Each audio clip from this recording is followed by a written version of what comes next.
Herkese merhabalar, kanalıma hoş geldiniz. Bugün sizlere inanılmaz derecede lezzetli puf puf kabaran çörek tarifiyle geldim. Sizleri çok bekletmeden hemen tarife geçiyorum.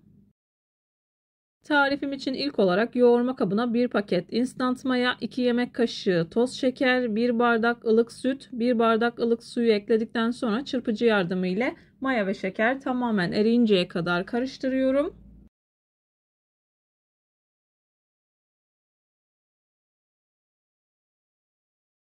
Mayanın ve şekerin eridiğinden emin olduktan sonra yarım çay bardağı kadar sıvı yağ ekliyorum. Kullandığım bardak ölçülerini videonun altındaki açıklama kısmına mutlaka ekleyeceğim.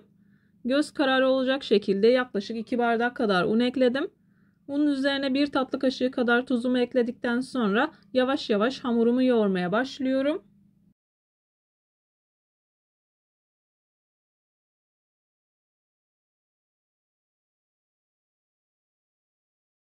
Ununu azar azar eklemeye özen gösterin. Ben bu tarif için toplamda 4,5 bardak kadar un kullandım. Unun markasına ve kalitesine göre değişkenlik gösterebilir. İlerleyen dakikalarda hamurun kıvamını yakından göstermeye çalışacağım.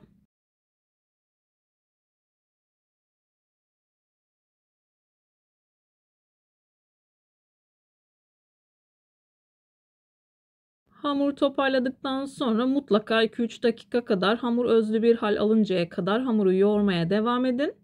1 tatlı kaşığı kadar sıvı yağını bu aşamada ekleyip yavaş yavaş hamuru toparlayabilirsiniz.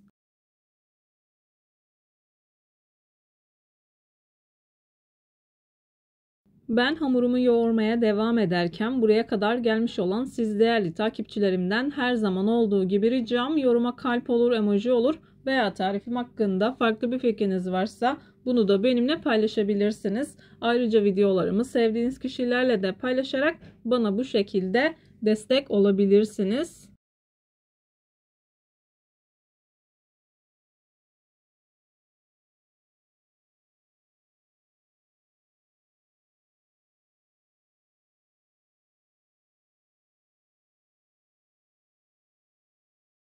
Hamur toparladıktan sonra 3-4 dakika kadar hamur özlü bir hal alıncaya kadar hamurumu yoğurdum. Oldukça yumuşak bir hamur olması gerekiyor.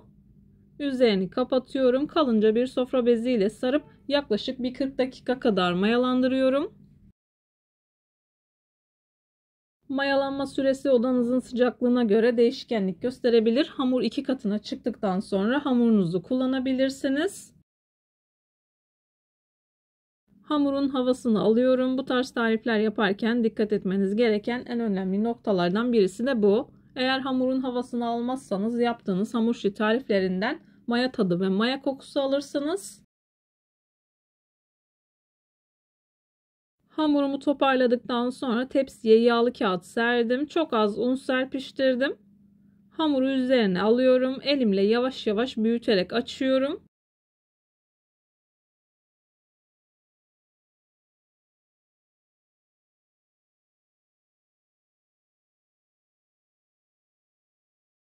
Videolarımda yapmış olduğum tariflerin elimden geldiği kadarıyla püf noktalarını vermeye çalışıyorum. Ama yine de aklınıza takılan herhangi bir şey olursa yorumlara yazarsanız gördüğüm zaman sizlere dönüş sağlarım. Yine aynı zamanda videonun altındaki açıklama kısmına malzeme listesini tam not olarak ekleyeceğim. Dilerseniz oradan da bakabilirsiniz.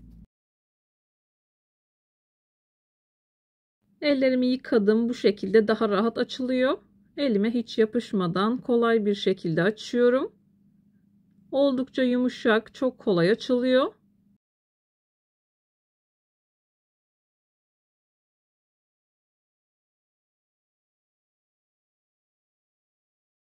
Yeteri kadar açtıktan sonra üzerine buzdolabı poşetiyle kapatıyorum.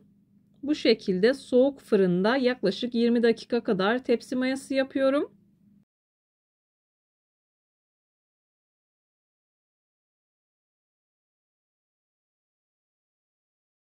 Hamurumu tepsi büyüklüğüne göre açtım. Üzerini kapatıyorum. 20 dakika kadar tepsi mayası yapıyorum. Tepsi mayasını atlamayın. Bu tarz tariflerde tepsi mayası yaptığınız zaman çok daha güzel kabarıyor.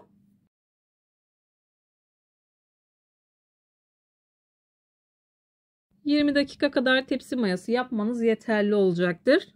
Çok fazla tepsi mayası yaparsanız bu sefer de pişerken göçme yapabiliyor. Yumurta sarısını dikkatli bir şekilde sürüyorum. Ben 2 tane yumurta sarısı kullandım. Dilerseniz 1 tane yumurta sarısına 1 tatlı kaşığı kadar süt ekleyip karıştırıp o şekilde de kullanabilirsiniz.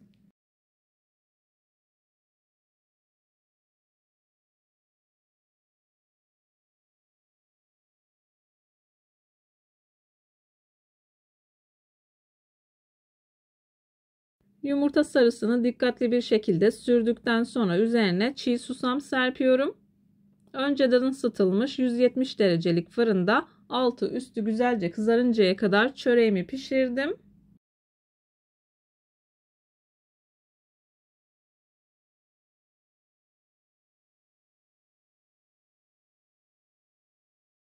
Çöreğim fırından çıktı, muhteşem bir şekilde kabardı.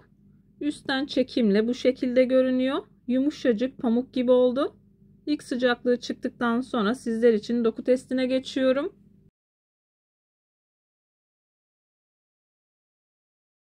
Keskin bir bıçak yardımı ile bu aşamada dikkatli bir şekilde kesin.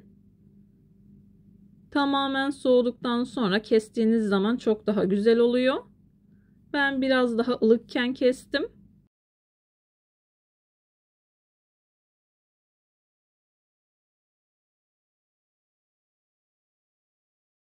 Kek dokusunda muhteşem bir çörek oluyor. İsterseniz içli olarak da hazırlayabilirsiniz. Ben sade olarak hazırladım.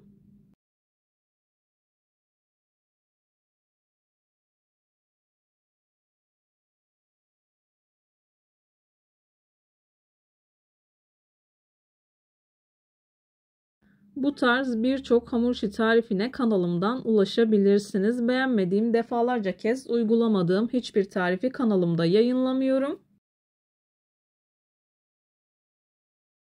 Kızımı okuldan almaya giderken bir tık fazla kızarmış. Sizler biraz daha az kızartabilirsiniz. Muhteşem görünüyor. Çok güzel bir şekilde kabarmış. İç dokusunda kesinlikle hamurlaşma yok. Videoyu beğendiyseniz beğenmeyi, kanalıma hala abone değilseniz kanalıma abone olmayı, bildirim zilini açmayı lütfen unutmayın. Kendinize ve sevdiklerinize çok iyi bakın. Başka bir tarifte, başka bir lezzette görüşmek üzere. Hoşça kalın. Allah'a emanet olun.